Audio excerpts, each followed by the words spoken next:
A content team publishes an article. 10 minutes later, someone notices a broken embed. The metadata is missing. The featured image does not display on mobile. A developer gets pulled in to fix it. Publishing stops. The team waits. This happens weekly, sometimes daily. Content errors that should have been caught before publishing become firefighting tasks. Today, I'm walking through how to build a content QA gate that creators will actually use. The answer is not a 30-step checklist. It is a short, focused review that catches the most common failures. Let's break it down. Content error reaches production too often. Broken embeds, missing alt text, incorrect metadata, images that do not load on mobile, links that points to staging instead of production. Each issue feels small, but they add up. This creates 3 breakdowns across the 3E framework. Audience experience suffers because broken pages damage trust. A user clicks an article. The video does not load. The layout breaks on mobile. They leave. Creator experience suffers because publishing feels stressful. Content teams rush to fix errors after launch. Corrections happen under pressure. Confidence drops. Developer experience suffers because engineering time goes to cleanup work. Developers get pulled into fixing typos, broken links, and formatting issues that should never reach them. The pattern repeats. Content ships with errors. Developers fix it. Publishing slows, trust erodes. This is not a people problem. It is a process problem. Content errors reach production for 2 reasons. No lightweight QA ritual. Most teams do not have a structured pre-published review. Content gets reviewed for accuracy and tone, but technical checks get skipped. Unclear ownership. No one knows who is responsible for catching technical issues. Is it the writer, the editor, the developer? Without clear ownership, checks do not happen. Without a simple process, QA feels like extra work instead of part of publishing. The result is predictable. Content teams move fast. Errors slip through.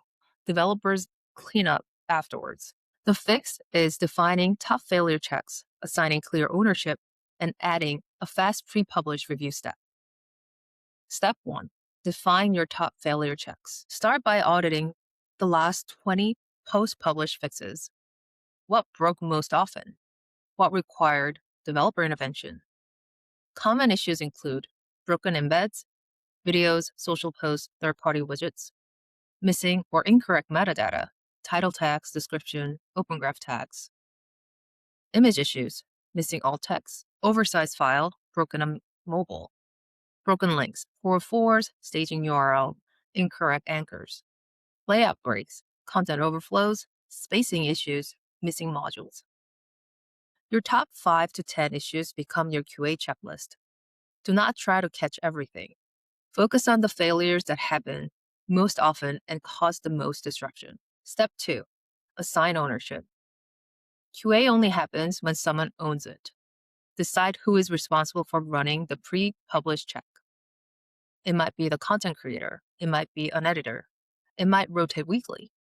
The key is clarity, no ambiguity about who checks before publishing. Document the owner in your publishing workflow. Make it visible. Include it in onboarding for new team members. Ownership prevents checks from getting skipped. Step 3. Add a fast pre-published review step. Create a lightweight pre-published checklist. This is not a 30-item audit. It is a focused review that takes 5 minutes. Your checklist might include, does the featured image display correctly on mobile and desktop? Are all embeds, videos, charts, widgets rendering? Is metadata complete? Title, description, open graph tags. Do all links work and point to correct production URLs? Does the layout look correct on mobile? Build a checklist into publishing workflow. Make it the final step before hitting publish. If possible, automatic checks where you can. Broken links can be flagged automatically. Missing metadata can trigger a warning. But even a manual 5-minute review catches most issues. Step 4. Create a fast feedback loop. When errors do reach production, capture them.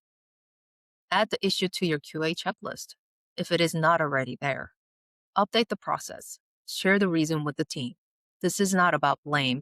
It is about improving the system. Over time, your checklist evolves. It reflects the real patterns your team faces. Step 5. Make it easy.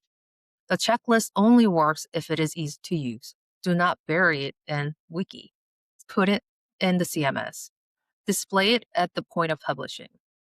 Use simple language. Avoid jargon. Make it scannable. The easier the checklist is to follow, the more consistently it gets used. You will know the system is working when you see 2 changes. Published defect decrease. Fewer broken embeds, fewer missing metadata errors, fewer post-launch fixes. Time to fix decreases. When errors do slip through, they get caught and corrected faster because the team knows what to look for. Creators publish with confidence. Developers stop doing cleanup work. Users see fewer broken pages. The system supports quality instead of requiring firefighting. Once content QA is in place, the next challenge is preventing surprise rework at the end of development. Most teams finish building a feature only to discover it does not meet expectations. Requirements were unclear. Standards were assumed. Rework begins. The solution is a definition of done that everyone agrees on before work starts. I'll cover how to build one in the next episode. Content errors are preventable. Define your top failure checks. Assign ownership. Add a fast pre-published review step.